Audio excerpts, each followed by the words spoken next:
معزز سامعین کرام، آپ سن رہے ہیں تیار اردو چینل پر ملک غلام نبی کی کتاب قصہ ایک صدی کا۔ اگر آپ تیار اردو چینل پر نیو ہیں تو چینل کو سبسکرائب کرنا نہ بھولیے اور بیل آئیکن کو لازمی پریس کیجیے تاکہ آئندہ آنے والی تمام نئی اقساط آپ کو بر وقت موصول ہوتی رہیں۔ سب ہیڈنگ: سہروردی کی وزارت عظمیٰ 12 ستمبر 1956۔ 12 ستمبر 1956 کو حسین شہید سہروردی وزیر اعظم بنا دیے گئے۔ ان کی بدقسمتی یہ تھی کہ 80 افراد کے ایوان میں ان کے صرف 13 ساتھی تھے۔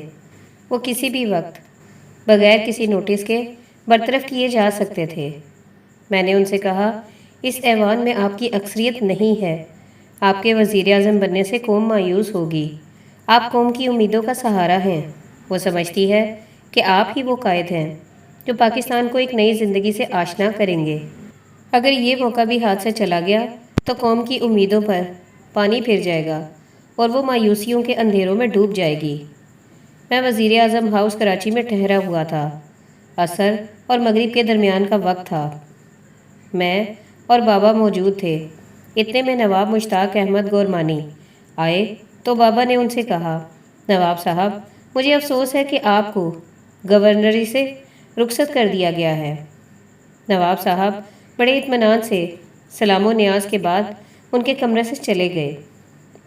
سہروردی صاحب اور ان کی کابینہ کو نواب زادہ نصر اللہ خان کی طرف سے مری آنے کی دعوت دی گئی۔ مری میں ان دنوں بڑی رونق تھی۔ ہوٹلوں میں تل دھرنے کی جگہ نہیں تھی۔ نواب زادہ صاحب کی طرف سے اعلیٰ قسم کے آم لاہور سے منگوائے گئے تھے۔ ہم سب دوست مری میں موجود تھے۔ بنگالی دوستوں نے اس تقریب کو بڑا ہی پسند کیا۔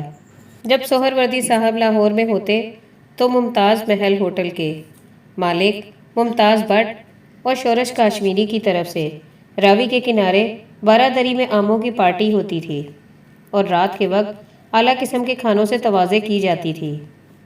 سب ہیڈنگ: سکندر مرزا سے ملاقات۔ ایک دن وزیر اعظم ہاؤس کراچی میں جناب سہروردی مجھ سے کہنے لگے کہ میں تم کو سکندر مرزا کے پاس بھیج رہا ہوں۔ شام ڈھل چکی تھی، میں وہاں پہنچا۔ مرزا صاحب وسکی سے شغل فرما رہے تھے۔ کہنے لگے، شہید تمہاری بڑی تعریف کرتے ہیں۔ میں نے کہا، میں تو انہیں اپنا والد سمجھتا ہوں۔ جو شفقت محبت انہوں نے مجھے دی ہے وہ تو مجھے والد یا کسی اور گوشے سے آج تک نصیب ہی نہیں ہوئی۔ پھر کہنے لگے، اپنے بابا کو پیغام دو کہ وہ اپنے بنگالی وزیروں سے کہیں وہ ایسی باتیں نہ کیا کریں جن سے مغربی پاکستان والوں کی دل آزاری ہوتی ہے۔ میں نے کہا، سر وہ کیا ہیں؟ کہنے لگے، منصور احمد جو انڈسٹریز کا وزیر ہے وہ کہتا ہے کہ کاش میں مغربی پاکستان میں واقع فیکٹریوں کو پہیے لگا سکوں اور انہیں دھکیل کر مشرقی پاکستان پہنچا دوں۔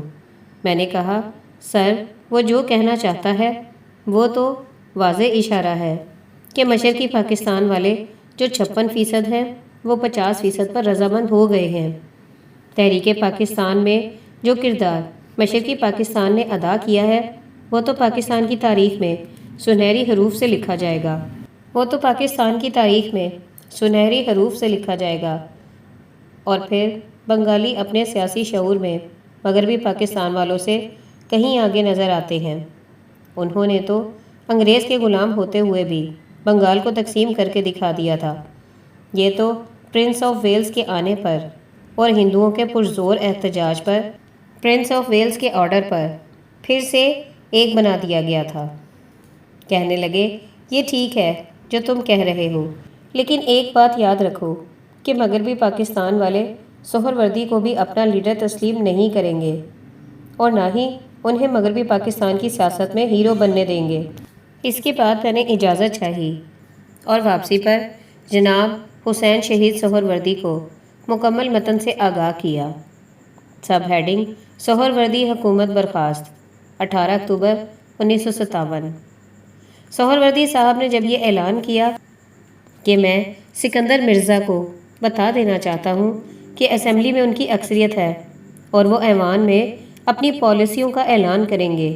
انہوں نے ایسا بیان اس لیے دیا تھا کیونکہ مسلم لیگ نے انہیں اپنے تعاون کا یقین دلایا تھا، لیکن جب ایوان میں انہوں نے اپنے طرز عمل کو پورے زور و شور سے پیش کیا تو مسلم لیگ اپنے وعدے سے پھر گئی۔ اس کے بعد سہروردی صاحب کو 18 اکتوبر 1957 کو برخاست کر دیا گیا۔ آئی چندری گڑھ ابراہیم اسماعیل چندری گڑھ کو وزارت عظمیٰ کی گدی پر بٹھا دیا گیا۔ وہ صرف 2 مہینے تک وزیر اعظم رہے، 18 اکتوبر 1957 سے 16 دسمبر 1957 تک۔ بالآخر وزیر اعظم فیروز خان نون کو بنا دیا گیا اور انہوں نے حلف 12 دسمبر 1957 کو اٹھایا۔ اس دوران سہروردی صاحب عوامی لیگ کو مضبوط بنانے کی کوشش میں تھے اور اپنی موجودہ جماعت کی تنظیم نئے سرے سے کرنا چاہتے تھے۔ میں اس وقت ویسٹ پاکستان عوامی لیگ کا کنوینر تھا۔ بڑے بڑے تجربہ کار اور اعصار پیشہ سیاسی طور پر منجے ہوئے قائدین ان کے ساتھ تھے۔ نواب زادہ نصر اللہ خان، شیخ حسان الدین، ماسٹر تاج الدین انصاری، پروفیسر محمد اسحاق قریشی، صدیق الحسن، عبداللہ بٹ، غلام محمد لونڈ خور، ارباب عبدالغفور، پیر صاحب زکوڑی شریف، میاں خالق مردان، پیر صلاح الدین، حامد سرفراز عنایت اللہ، خواجہ رفیق، محمود الحق عثمانی، بے شمار سیاسی کارکن اب تو مجھے ان کے نام بھی یاد نہیں رہے۔ سب ہیڈنگ عوامی لیگ سے کنارہ کشی۔ ایک میٹنگ ریگل سینما لاہور میں منعقد کی گئی۔ نئے انتخابات کا انعقاد ہوا۔ نواب زادہ نصر اللہ خان کو صدر اور غلام محمد لونڈ خور کو سیکرٹری جنرل بنا دیا گیا۔ میٹنگ جاری تھی اور میں اٹھ کر گھر واپس آ گیا۔ کچھ دیر میں سہروردی صاحب شیخ عبدالرشید اور گام پہلوان کی معیت میں میرے گھر تشریف لائے۔ میرا گھر 17 ٹیمپل روڈ یعنی ریگل سینما سے کوئی 300 گز کے فاصلے پر واقع تھا۔ آتے ہی مجھ سے کہنے لگے، تم کیوں اٹھ کر آ گئے؟ میں نے کہا، بابا میرا اب عوامی لیگ سے کیا تعلق؟ میں آپ کا ادنا خادم ہوں اور انشاءاللہ رہوں گا۔ بابا کوئی 1 گھنٹہ تک میرے پاس بیٹھے رہے۔ کمرے کی فضا خاصی مکدر ہو چکی تھی۔ پھر وہ اداس سا چہرہ لیے چلے گئے۔ اس شام ان کی شفقتوں کو یاد کر کے میں بھی بہت غمگین رہا۔ سب ہیڈنگ مسلم لیگ میں شمولیت۔ میں نے عوامی لیگ سے کنارہ کشی کر لی۔ چند دنوں کے بعد میں نے خان عبدالقیوم خان سے ان کی پارٹی مسلم لیگ میں شامل ہونے کے لیے کہا تو ان کی خوشی قابل دید تھی۔ لہٰذا مسلم مسجد کے باہر باغ میں عصر کے وقت ایک بہت بڑے اجتماع میں میں نے اور میرے عزیز دوست اور بھائی عبداللہ خان اور ان کے جملہ عزیزوں اور ساتھیوں نے میرے ہمراہ مسلم لیگ میں شمولیت کا اعلان کیا۔ اس میٹنگ میں میاں امیر الدین بھی شریک تھے۔ مسلم لیگ میں شمولیت کے لیے آمادہ کرنے میں میرے دوست چودھری حمید نے بڑا رول ادا کیا تھا۔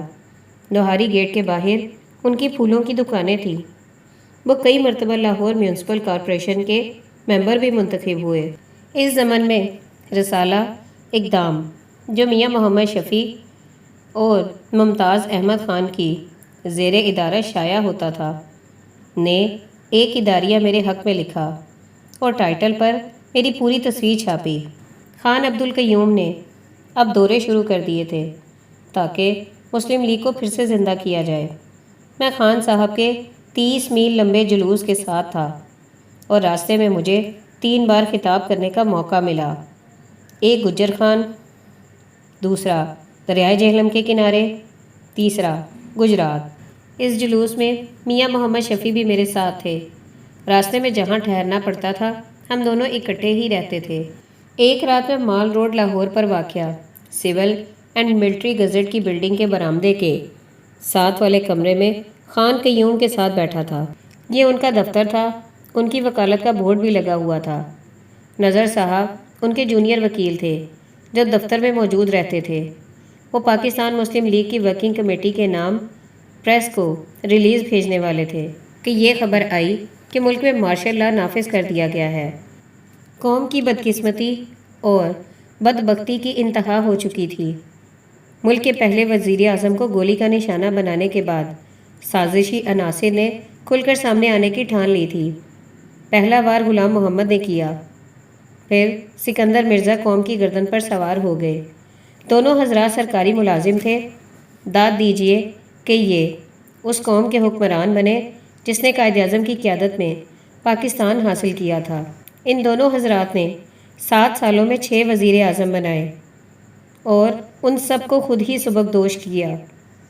ایک آزاد جمہوری ملک کے لیے اس سے زیادہ شرمناک اور ذلت آمیز سلوک اور کیا ہو سکتا تھا؟ ان دنوں ان دونوں حضرات کے کارناموں پر ہندوستان کی طرف سے یہ پھپتی کسی گئی تھی کہ ان کے وزیر اعظم پنڈت جواہر لال نہرو نے اس عرصے میں اتنی دھوتیاں نہیں بدلی جتنے پاکستان نے وزیر اعظم بدلے ہیں۔ Sub heading: general Ayub Khan کا مارشل لا، 7 اکتوبر 1958۔ یہی نہیں، اس مرتبہ اس قوم کے لیے ایک نیا تحفہ بھی مل رہا تھا، اور وہ بھی انہی 7 برسوں میں پیدا ہوا تھا۔ ایک اور سرکاری ملازم، کمانڈر ان چیف جنرل محمد ایوب خان نے 7 اکتوبر 1958 کی رات ملک پر مارشل لا لگا دیا تھا۔ اس خبر کو سننے کے بعد میں نے خان صاحب سے رخصت چاہی اور گھر روانہ ہو گیا۔ گھر پہنچ کر میں نے اپنے ہمسایہ اور دوست ملک شوکت علی ایڈوکیٹ کو یہ خبر سنائی تو وہ حیران رہ گیا۔ میں نے کہا، ملک صاحب، آج آپ کو اپنے والد مرحوم ملک برکت علی، جنہوں نے شروع سے لے کر مرنے تک قائد اعظم کا ساتھ دیا تھا، کی قبر پہ جا کر یہ خبر پہنچانی ہوگی کہ مسلمان ریاستوں میں جو ازل سے ہوتا آیا ہے وہ آج اس ملک پر بھی وارد ہوا ہے، جسے عوام نے ایک بے لاگ اور عظیم قیادت میں حاصل کیا تھا۔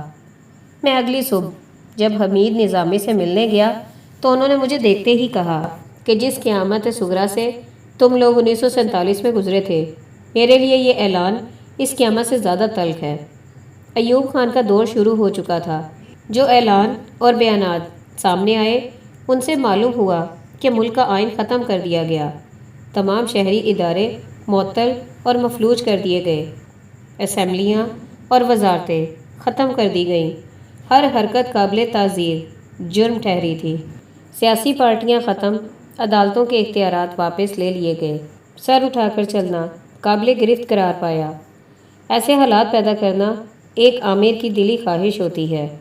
وہ اقتدار اعلیٰ کا مالک ہوتا ہے، کوئی قانون اس سے بالا تر نہیں ہوتا، وہ ذل الہی کا روپ دھار لیتا ہے، اس کا ہر لفظ قانون کی حیثیت اختیار کر لیتا ہے۔ سیاست اس دور میں شجر ممنوعہ قرار پاتی ہے۔ عوام کی خواہشات اور آرزوئیں اس کے دور میں اپنی موت آپ مر جاتی ہیں۔ اس دور میں بڑے بڑوں کی زبانیں گنگ ہو جاتی ہیں، لب سی دیے جاتے ہیں، کسی کی مجال نہیں ہوتی کہ وہ اس کے خلاف زبان پر کوئی لفظ لا سکے، یہاں تک کہ سوچیں بھی مفلوج ہو جاتی ہیں۔ تمام کاروباری مراکز اور دکانوں پر جالیاں لگا دی جاتی ہیں اور صفائی کی مہم کا آغاز کیا گیا۔ تمام دکانوں میں غیر ملکی کپڑا اور دیگر اشیاء کو کوڑیوں کے مول بیچنے پر مجبور کیا گیا۔ مارشل لا کے نفاذ سے قوم مطمئن نہیں تھی، کیونکہ جس شخص کی وجہ سے یہ روز بد دیکھنا پڑا تھا وہ تو ایوان صدر میں دندنا رہا تھا۔ در حقیقت جنرل ایوب خان اور ان کے رفقا کی نظر اسی سازشی انسان پر لگی ہوئی تھی، اور انہوں نے سب سے پہلے جو اچھا کام کیا وہ اسے رخصت کرنے کا تھا۔ ایسا کرنے سے لوگوں میں خوشی کی لہر دوڑ گئی، اس لیے نہیں کہ ایوب خان آ گئے تھے، بلکہ اس لیے کہ سکندر مرزا رخصت ہو گئے تھے۔ محترمہ فاطمہ جناح نے بھی ایوب خان کے اس فیصلے پر خوشی کا اظہار کیا تھا۔ قوم کے لیے جمہوریت اور مارشل لا کے آنے سے کوئی فرق نظر نہ آیا۔ البتہ لوگ مارشل لا سے اس لیے کچھ خوش تھے کہ جو کچھ وہ گزرے ہوئے برسوں میں دیکھتے اور تمام صدمے سہتے آ رہے تھے، انہیں کسی حد تک یقین ہو چکا تھا کہ اب شاید انہیں کچھ تسکین قلب نصیب ہو۔ اسی لیے مارشل لا کے لیے ابتدائی ایام میں مارشل لا کے نفاذ سے وہ کچھ مطمئن سے تھے۔ Sub heading: EBDO۔ General Ayub Khan کا مارشل لا اس دور کی سرکردہ سیاسی شخصیات کے لیے احتساب کا پیغام لایا۔ ای بی ڈی او کے تحت سیاست دانوں کا ٹرائل شروع ہوا۔ اس فہرست میں حسین شہید سہروردی کا نام پڑھ کر جذبات کو دھچکا لگا۔ اخبارات میں روزانہ ان کے ٹرائلز کے بارے میں خبریں شائع ہوتی رہیں۔ سہروردی صاحب کے متعلق خبروں سے میری دلچسپی قدرتی امر تھا۔ اتنی قربت، اتنا گہرا ساتھ۔ ایک روز معلوم ہوا کہ ان پر مالی بے ضابطگیوں اور بدعنوانیوں کا الزام لگا کر انکوائری کی جا رہی ہے۔ اس کے بعد سوال جواب کا مکروہ اور تضحیک آمیز سلسلہ شروع ہوا۔ ایک روز دیرینہ تعلقات کی حدت نے جوش مارا اور میں ان سے ملاقات کرنے چلا گیا۔ چہرے پر نکاہت اور تھکاوٹ کے آثار تھے۔ مجھے دیکھ کر رنجیدہ ہو گئے۔ کہنے لگے، خواجہ، برے وقتوں میں تو سایہ بھی ساتھ چھوڑ جاتا ہے، تم یہاں کیسے؟ میں خاموش بیٹھا ان کی باتیں سنتا رہا۔ تم تو مجھے اچھی طرح جانتے ہو، کیا تم نے میرے کردار میں کبھی کوئی ڈینٹ دیکھا؟ یہ لوگ مالی بدعنوانی کی بات کرتے ہیں۔ میں نے کہا، بابا، آپ کبھی بھی کسی ایسی غلاظت میں ملوث نہیں ہوئے۔ آپ تو ہمیشہ ہم سب کی مدد کرتے رہے، پالتے رہے، وہ بھی اپنی جیب سے۔ یہ میری حسین شہید سہروردی سے آخری ملاقات تھی۔ میں ان کے متعلق اخباروں میں پڑھتا رہا اور ایک روز تحریک پاکستان کے آسمان کا ایک درخشاں ستارہ ٹوٹا اور تیرگی کے بادلوں میں ہمیشہ کے لیے گم ہو گیا۔ سہروردی کے انتقال کی خبر نے میری سوچ میں سینکڑوں کہانیوں کو جگا دیا۔ آج بھی میرے گھر کی ایک دیوار پر ان کی تصویر آویزاں ہے، جس میں وہ میرے بچوں کے ساتھ کھڑے مسکرا رہے ہیں۔ سب ہیڈنگ: اسلام آباد، پاکستان کا نیا دارالخلافہ۔ ایوب خان نے اسلام آباد کو پاکستان کا دارالخلافہ بنایا۔ سب سے پہلے انہوں نے غیر ملکی دورے شروع کیے۔ وہ ایران اور ترکی کے دوروں پر گئے اور ان سے دوستی اور بھائی چارے کی تجدید کی۔ ان کی شروع میں کامیابی نواب امیر محمد خان آف کالا باغ، گورنر مغربی پاکستان کی بہت حد تک مرہون تھی۔ نواب صاحب کا دبدبہ اور ان کا جلال قابل دید تھا۔ وہ عزت کی نگاہ سے دیکھے جاتے تھے۔ ان کا دامن ہر قسم کی آلائشوں سے پاک تھا۔ پاکستان کی تاریخ میں ایسی پاک دامن والی شخصیتیں کم ہی دکھائی دیتی ہیں۔ مسلم لیگ کے سکہ بند قائدین ایوب خان کے خیمے میں خم ٹھوکرے کھڑے تھے۔ وہ انہیں ڈیگال آف ایشیا اور قائد لاسانی کے خطابات دینے میں بھی کوئی شرم محسوس نہیں کرتے تھے۔ میرے قریبی دوست شیخ خورشید احمد ایڈوکیٹ، جو ان گنت خوبیوں کے مالک تھے اور قدرت نے انہیں علم کی دولت سے نواز رکھا تھا، وہ بھی ایوب خان کے لیے بہت مفید ثابت ہوئے تھے۔ میں نے بھی شیخ خورشید اور راجہ حسن اختر، جو ایوب خان کے کیمپ میں جا چکے تھے، کے کہنے پر ان کی جماعت میں شمولیت کر لی۔ میں ساری زندگی اپنے اس فعل پر شرمندہ رہا۔ سب ہیڈنگ: صحافت پر آمرانہ حملہ۔ روزنامہ پاکستان ٹائمز انگریزی میں مظہر علی خان کی ادارت میں شائع ہوتا تھا۔ روزنامہ امروز اردو صحافت میں جدت گمازی کے لیے شہرت رکھتا تھا۔ احمد ندیم قاسمی اس کے ایڈیٹر تھے۔ لیل و نہار ہفت روزہ رسالہ تھا، جو سبت حسن، جو کمیونسٹ ہونے کے سبب جانے پہچانے جاتے تھے، کی ادارت میں اردو زبان میں شائع ہوتا تھا۔ تینوں جرائد پروگریسو پیپرز لمیٹڈ کی ملکیت تھے۔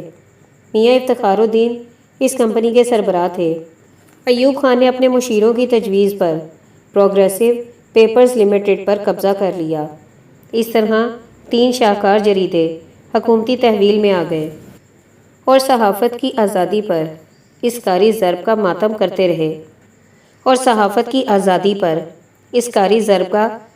کرتے رہے جب بھی صحافت کی آزادی کی تاریخ رقم کی جائے گی، میاں افتخار الدین کا نام اور مقام منفرد حیثیت کا حامل ہوگا۔